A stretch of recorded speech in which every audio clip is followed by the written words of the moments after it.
భూమి, ఆకాశం మధ్యలో ఉన్న నిజమైన దేవుని ప్రేమలో నిజమైన రక్త సంబంధులారా, సంఘ పెద్దలు కానీ, విశ్వాసులు కానీ, యాజకులు కానీ శ్రమలు లేవు, కష్ట నష్టాలు లేవని, ఏడ్పులు నిందలు లేవని ఎవరైనా చెప్తే నమ్మవద్దు. వాక్య లేఖనాలు సరిచూసుకోనండి. వాక్య లేఖనాల ప్రకారం చదువుకొని దేవుణ్ణి అడగండి. చదువు లేని వారు చదివించుకొని వాక్యంలో ఉన్న యథార్థతను కనిపించి విని తెలుసుకోనండి.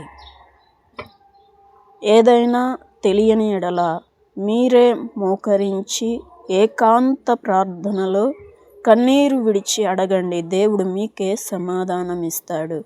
ఎఫెసీ పత్రిక నుండి యూదా పత్రిక వరకు వధువుగా సిద్ధపడి ఆయన హృదయంలో స్థిర నివాసం చేసేవారికి కష్ట నష్టాలు, ఏడుపు, కన్నీరు, నిందలు, రోగాలు, నొప్పులు ఉన్నవని వాక్యలేఖనాలు సెలవిచ్చుచున్నవి. వారు సిద్ధపడి ఎత్తబడి దేవుని హృదయంలో వధువుగా సిద్ధపడినప్పుడు వచ్చే భూమి ఆకాశముల క్రింద శ్రమలను, కన్నీరును ప్రకటన గ్రంథం 22 అధ్యాయాలు వివరించుచున్నవి.